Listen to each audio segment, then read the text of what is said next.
Hello, everybody, and welcome to Running Code, Humor in South Texas Law Enforcement. This is your host, T-Bone, as always with my partner, J-Man. J-Man, say hi to the crowd. What's going on, everybody? It's J-Man here.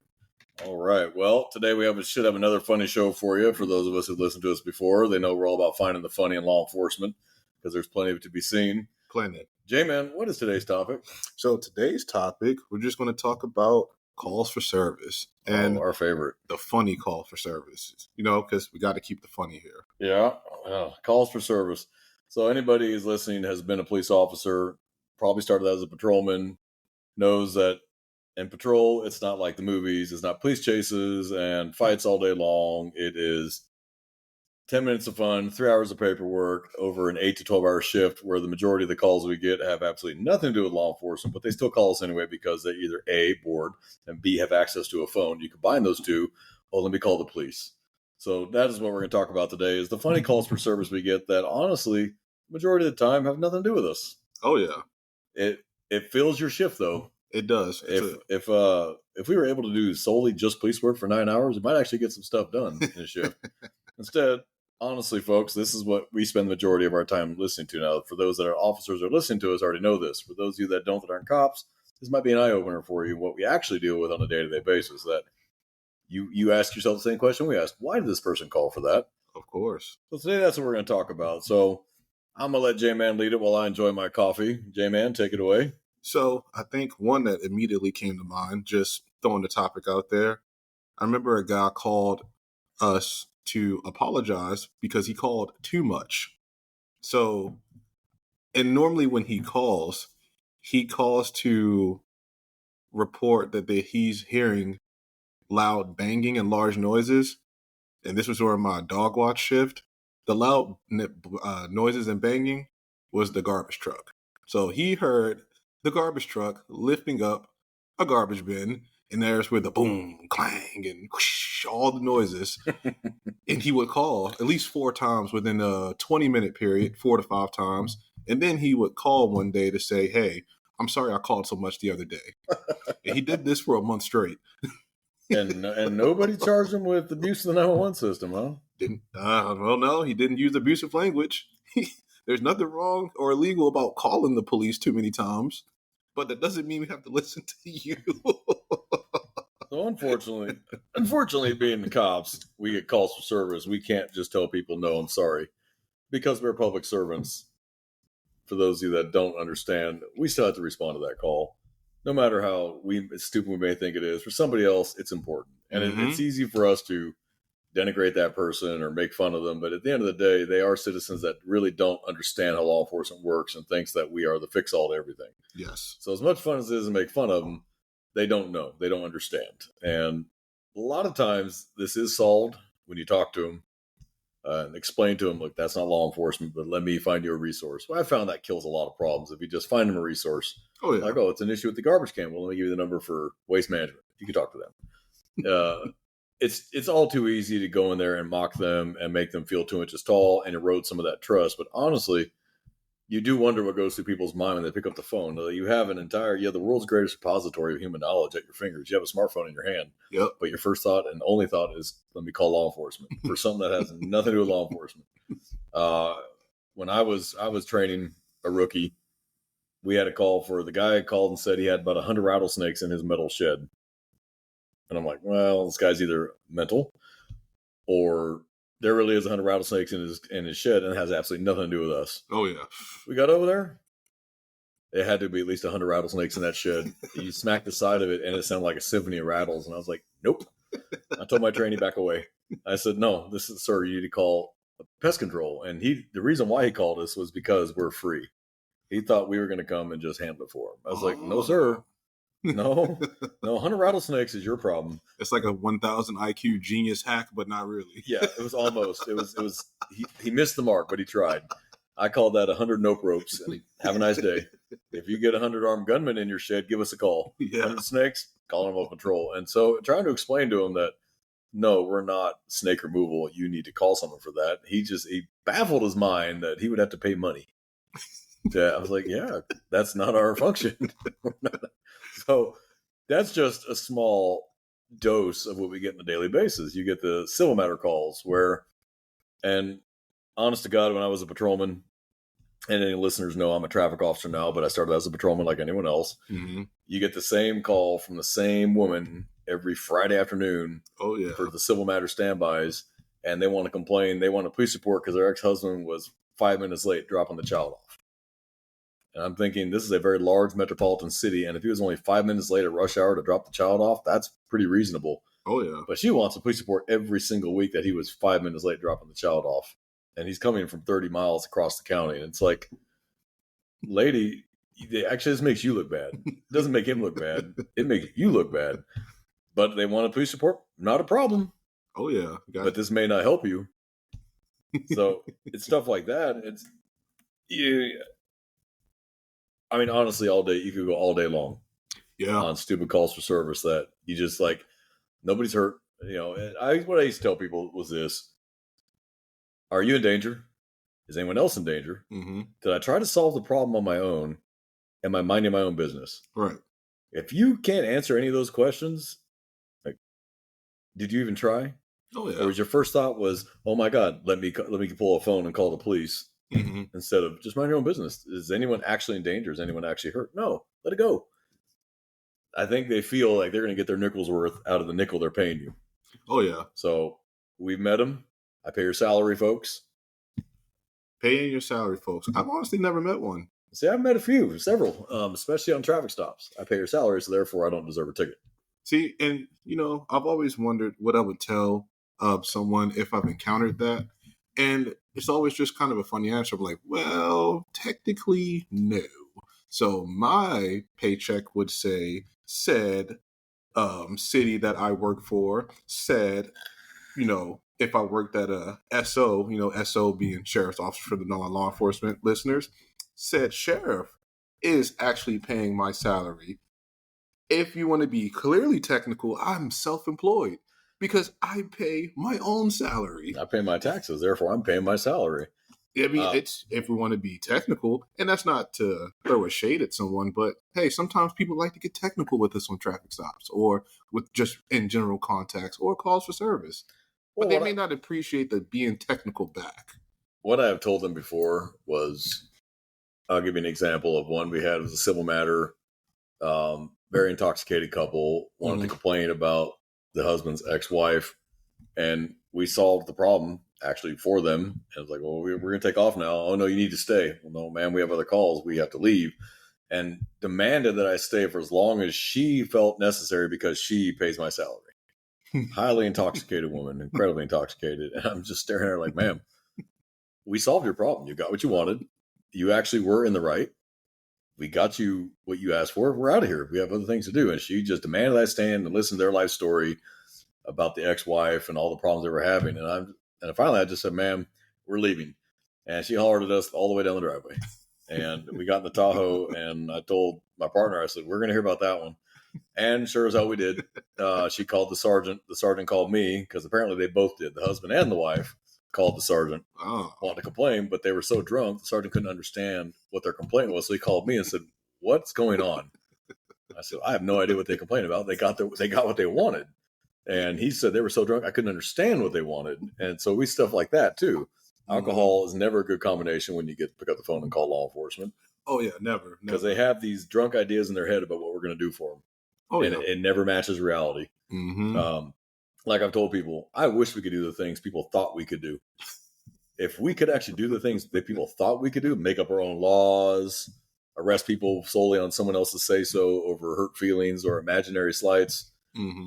Well, folks, you don't want that because now you're in a police state. Oh, yeah, absolutely. So I have to explain to people, we are bound by laws and policies for a very good reason. We don't need to turn into a third country world, that the cops do whatever they feel like doing that day.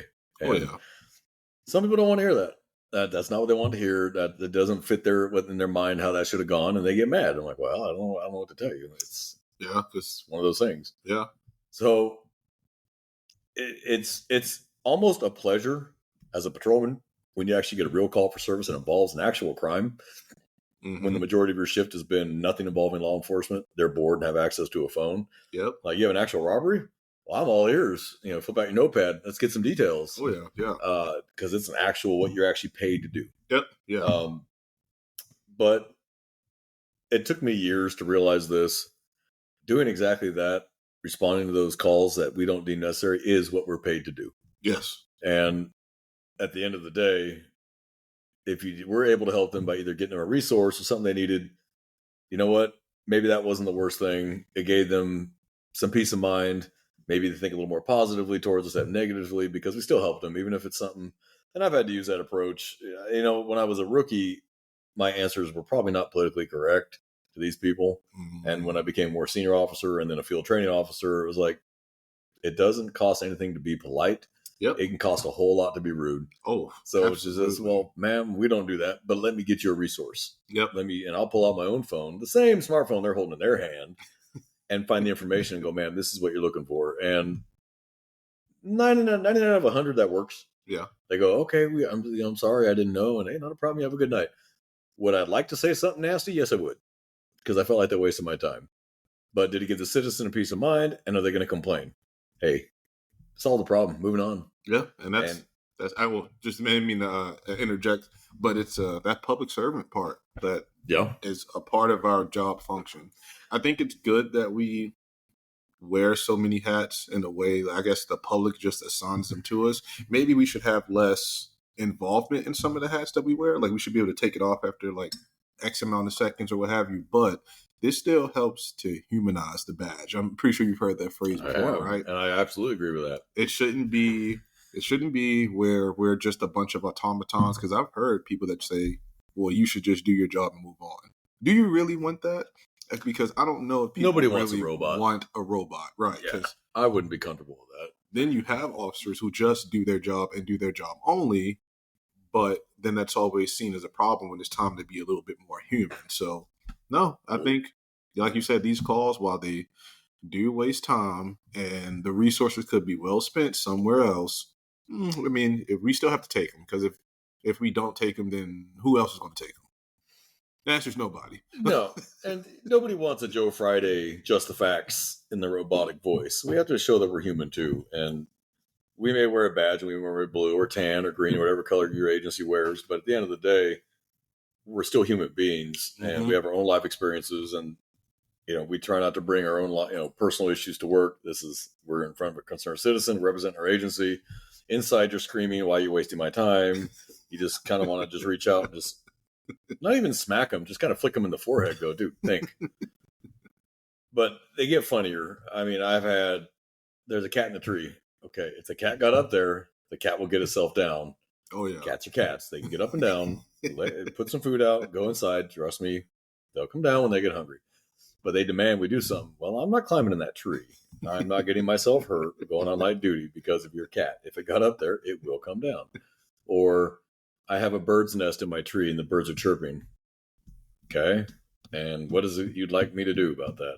And I have learned that if I what can law enforcement do for you today? Tends to slow them down. They start thinking. Yeah. And they realize, oh, yeah, this isn't really for law enforcement. Like, let me get you the number for animal control. And I've noticed that starts to like, oh, okay, sorry. Okay, no problem. Anything else I can do for you today? Make them feel like you helped without helping. Yeah. Kind of like the same concept of, well, I'm going to give you these 3 tickets, but I'm going to give you a warning on those other 2 things. They think they've won. I've got 3 citations issued, and they think they got lucky because 2 of the 5 are warnings. Hey, I mean, it's a perception. They feel like they win. I'm not going to get a complaint. They're not going to raise hell about it. I'm not going to end up fighting with them on the side of the road. It's a win all day long. Yeah. Calls for service like that. You get the funny ones. You get the sad ones. You get the annoying ones when it's the same person every single week. And you see the address come out and you're just like, oh, man, that's going to be old so-and-so. It's going to be this issue with his neighbor. And they've been going at it for 50 years. Like they're grumpy old men. I was like, you two just need to figure it out. And I don't know how many disputes you had. I want a police report because my neighbor gave me the finger. Well, it's not a crime to give you the finger. Falls under the First Amendment. Oh, yeah. Freedom of speech. In the 50s, that might have been illegal to direct profanity when there was children present. But this is 2023. It's not illegal anymore. Oh, yeah. So you get calls like that. Have you had one of those where they just want to complain about a neighbor that's something so stupid you just stare at them like a monkey doing a math problem? Well, I had something recently, and it's actually it's actually a twofer because got a call. I want to say the first original call was, I wouldn't even call it a dispute. It was just two neighbors. One was getting some work done to his side, and that neighbor had a surveyor come out and survey his the jurisdiction of the land that he has for his house. There was a water meter that divides both properties. Mhm. So, neighbor A, surveyor, put said pin on, like, splitting the water meter in half. Yeah, surveying flag, right? Right. Yeah. But neighbor B, believed that neighbor A, surveyor, was encroaching on his side of the land. And we're talking about less than a foot. Because they both hired surveyors. And this is the part that I entered in. They both hired surveyors. They both had plats from, insert county appraisal. And they ended up being identical to a T, different plot points, but we were literally talking less than 5 inches on the paper where the water meter was actually at. And I'm the middleman, listening to both. And the second call was when the contractor actually came out. It was speaking to neighbor B, letting him know, hey, I'm going to, trim some shrubbery. So, but it's not going to affect the actual bush or anything like that. And there was kind of a blow, and we had to be called again. And the I think the funny part in this all is neighbor B agreed to have his shrubs trimmed. And it was just, why are you calling us back out here again when you agreed to it a couple of weeks ago? We have you on camera agreeing to it. Well, I didn't agree to that. Do you want to come to the PD and watch where you agreed to it? Yeah. You want to pull out the papers again and just like reconfirm what we've already agreed to? Very selective memories. And that's really helpful. Maybe when you're trying to get someone to pay you some money back. Oh no, it actually was 30 instead of 15. Yes. Oh yes. When I started, there was no cameras. We didn't have cameras, and it was a lot easier back then to do that. And now the cameras, I just point to the camera and say, "Well, I caught the whole conversation. So, do you need a memory jog?" And oh, never mind. Okay, maybe I did say that. And it gets annoying. We're cops for a reason. We want to run and gun. We want to find the drugs. We want to find the guns. We want to identify the gang members. We want to be proactive and prevent crime. Mm-hmm. And unfortunately, it's not how it works. No. And you might have a week-long shift where you'll have an actual crime where you caught somebody in the entire week. And the rest of the week is calls we're discussing. Mm-hmm. That's the rest of it. And by the end of the week, you're just like, I could have been a fireman. I could do calendars and women will come up to me all day long. Instead, I'm a cop. And it gets a little old after a while, but then you get the funny ones that just kind of make, as stupid as that was funny, and I can live with funny. I got another funny one actually that came to me just now also. I remember get a hold-up alarm to a jewelry store. This is when I was working dog watch, so it's pretty serious, getting a hold-up alarm / panic alarm to a jewelry store, sells gold, silver, sell coins, you name it. So we all run there, coded response. We kill all the lights and everything before we get there. We get there with the business owner. We make entry first, clear the building, and we're just kind of puzzled and scratching our heads like, well, what happened? Was it a glitch? Was it a defect in the system? Well, then all of a sudden the alarm goes off while we're in the store, and we're just like, man, maybe it is a defect. So I asked the business owner, show me where the sensors are in the business. We look at all the sensors, and I kid you not, there's a Texas-sized roach in front of one of the sensors. And that's what was setting it off. Old boy was setting off the alarm. And well, I hope you took that perp into custody. That's burglary of a business. I'm pretty sure I've met a lot of people that consider roaches intruders, and no, they're intruders. Absolutely, they have to be punished. especially the size of the roaches down in Texas, and down here in South Texas, they're big enough to carry you away. Yeah, they're big enough to wear a construction boot. Yep. I think one of the funniest calls for service I ever got, it was the same woman and her neighbor, another woman that had been going at it for months. The other woman that called us all the time, but just moved in there probably a couple months prior. The other woman had lived there for years. And her genuine complaint, that complaint that day was that her neighbor's garbage can was 2 inches over her property line out on the street. Wasn't blocking cars, wasn't blocking anything. Trash pickup was the next morning. So I get over there and I'm like, okay, ma'am, what is the problem this week? And she said her trash can is 2 inches over my property line. I'm looking at the trash can like, okay, what can law enforcement do for you today? And I had dealt with this woman week after week after week for months, and it was just wearing on my everlasting nerve because it was never anything that actually had anything to do with us. It was just, I want to complain about my neighbor. And she said, I want a police report and I want this reported. And I said, okay, and what am I reporting? And when you phrase it that way, some people take it either A, I'm sorry, you're right, or B, they really get mad. Guess which kind of woman this was? It was B. It was absolutely B. So she got very unhappy and started yelling that I want to do nothing to help her. I'm a public servant. She pays my salary and on and on and on. And so I said, ma'am, can I solve this for you? Well, that's what I called you for. I walked down to the street, moved the trash can over 2 inches and said, it is solved. Is there anything else I can do for you tonight? Well, she absolutely just flipped her lid and just flipped out screaming. I was like, okay, I'm trying to help here, but I'm done helping. I said, ma'am, I'm leaving. Have a good night. Well, she called and complained, of course, to the Sarge, and the Sarge called me. This is all pre-camera. What happened? And I told him, and he said, okay, I'll call her. And he called her back, and she said that I was rude and didn't help her at all, and it solved the actual core of the problem because I wouldn't go next door and talk to the neighbor. Why would I? Why would I start a problem where there is none? Well, I bring that woman out. Now we may have a bigger problem. And I don't. My headache was brewing by this point. I wasn't going to add to it. So, yes, we get stuff like that on a pretty routine basis, and it can be funny. Sometimes it can really stretch every last nerve you got in your body. This was one of those. She's the same. When I left patrol, I was very happy to leave patrol. And I told the guy who took over my square that I worked about her and said, good luck. I wish you the best. And he told me later that, yeah, he came to really, within a month, dislike her a lot.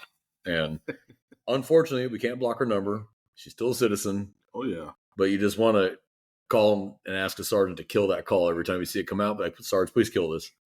And unfortunately, can't do that. Still a citizen. You got to address her complaint, no matter how asinine it may be. So is it funny? It's funny when you're standing there, but when you start seeing the same people over and over, it stops being funny and starts just becoming repetitive, where this is a person who has nothing better to do with their time. Yeah. They have access to a phone and they're bored. Oh, yeah. And I guess, just the inability to just go and talk to your neighbor next door. I don't know if that's, just a, post-pandemic thing that we just don't want to talk to someone and say, hey, you know what? I noticed that you keep moving, your trash can, a couple inches onto my side. You mind just keeping it on your side? Stop trash passing. Oh, I like that. Trash passing. That's another phrase. We should start coining these phrases of yours, J-Man. And for anybody that is going to get to know J-Man, I'm very corny. I embrace my corniness.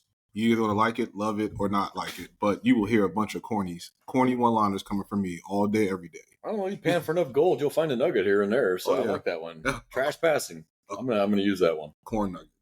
There you go. And there's nothing wrong with being corny every now and then. It's better than being constantly serious. But it's one of those rare professions we have that you're literally nothing you can do about it. You're gonna have to just suck it up and deal with it and just smile and grit your teeth and just, can I help you? Outstanding. Have a great day. Please don't ever call us again. Please get hit by a bus. Then we'll have to deal with you one time and it's over. And like I said, they're funny. There's been shifts, the shifts that it's nothing but call after call after call and actual offenses, and it's one of those crazy Friday nights where it's just nonstop, all go. By the end of those nights, you kind of wish you were back to the stupid calls. You just kind of wish, you know what? I'd really like to just have dumb calls tonight, like a mental break. There has been some times going to a call for a specific individual, and I actually sit there and just talk to him. And I don't know if it's because something in me is just going horribly wrong, where I'm just going to try to 10-8 this call as soon as I can. But no, sometimes I just kind of want to just sit there and just chat. But then, I come back to earth really quickly, and then I'm out of there. Yeah, sometimes you can solve a lot of problems just talking to the citizen, too. Make them feel like you care and that you're a human being. And you never know. That might be the guy who pull somebody off you one day when you're fighting with somebody that maybe you bit off a little more than you could chew. And hey, the other officer is really cool with me, and I'm going to help him out. Oh yeah. I do believe that I've had citizens help me. And honestly, every single time I've had a citizen help me with something like that, their first question is, am I in trouble? Oh yeah. And No, it's like, absolutely no, not. you're not in trouble at all. Hell, I put you in for a medal if I could. But their first thought is, I'm going to be in trouble because I helped this officer. Oh no. So- I think universally in all 50 states there is Good just a Samaritan statute laws. for Good Samaritan laws. Yeah. and absolutely. I'd love to sit down with these people afterwards, buy them a hamburger, say, I appreciate the help. You know, Mhm. please give us a hand. And backup may be a long way away, depending on where you work. It could be, Yeah. if you're state police, you might be literally in the middle of nowhere, 50 miles from the nearest backup. Mhm. If you're in a large county, your backup may be 20 minutes away. You Yep. have lights and sirens. Yep. Your municipals, they might be a little closer, but they could be tied up with something too. Yeah. Definitely. So it's always nice when a citizen helps out, and that's because you made them feel like a human and that their problems matter to you. And you talk to them, you treat them like a human being. And as much as that goes against the grain of some officers, at the end of the day, it can produce results Oh yeah. that you may not see right now. Mm-hmm. But 6 months later, you may see that result. That is very true. So it took a long time for me to learn that and really kind of understand that, because it was easier as a rookie just to brush off their problem and say, look, you're an adult. Deal with this on your own. You're a big big boy, big girl, whatever, and leave. Mhm. Of course, leaves a sour taste in their mouth. Well, then F this guy, and I ain't going to call no more. And you're thinking, well, that's a win. But it wasn't really a win, No. because now they just assume that all cops are like that. Yeah. Because of this one instance with a cop who's a human being and had a bad day himself. Maybe his last call was a dead child. And now, in our mind, our last call was a dead child. And then we're on to this stupid shit. But for this person, that's the worst thing that's happened to them that day. Mm-hmm. And to them, it's just as important. So Yep. it's hard to remember that, especially when your last call was maybe something tragic. And you're just like, this is nothing. You should have the problems of the last people I talked to. Yeah. So, we talked about the funny calls today and the calls for service. And, there's a million stories out there. At the end of the day, we're law enforcement officers. We should help people. And even if it's something that we don't feel is important, it's important to them. It's always good when they're funny, because then later you can tell the other officers about it and say, you deal with this person, this is what it is. Mm-hmm. Or if they're having a mental health crisis that's not tragic but funny, which is rare, but if it does, it's not their fault. You don't want to make fun of them, but it's still going to be funny because we're still human. So if you find the humor in any of it, that's what you should do. Right. So, folks, we hope you enjoyed today's show. We would like to talk about, we'd like to switch to a somber note. We recently lost a member of our family in blue. We would like to do a memorial for an officer that died in the line of duty. This is Officer Bill Sapolu from Honolulu Police Department. His end of watch was Tuesday, August 8, 2023. Officer Sapolu succumbed to injuries sustained in a motorcycle crash on Farrington Highway east of Fort Barrett Road in Kapolei on July 11, 2023. He was responding to back up another officer on a weapons violation call at about 9 p.m. when his motorcycle struck a concrete median. He was thrown from the motorcycle and sustained serious injuries. He remained in critical condition until his organs could be donated. Officer Sapolu was a U.S. Army National Guard veteran and had served with the Honolulu Police Department for 21 years. He is survived by his wife and children. So, folks, we'd like to have a moment of silence with this officer, if you join us.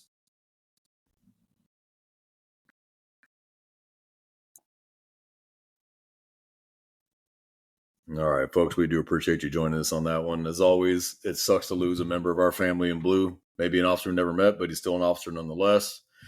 So, folks, from T-Bone and J-Man, we hope you enjoyed today's show. We look forward to seeing another episode of Running Code. Please tell all your friends, and you'll see us around. Have a good day. We're out. We're out. Hey, if you like the show, check us out on Twitter or Instagram. Both are at T-Bone and J-Man. Like, follow, subscribe, send it out to your friends, send it out to your family. If you have any questions or comments, feel free to reach us there, and we'll give you a shout out on the show.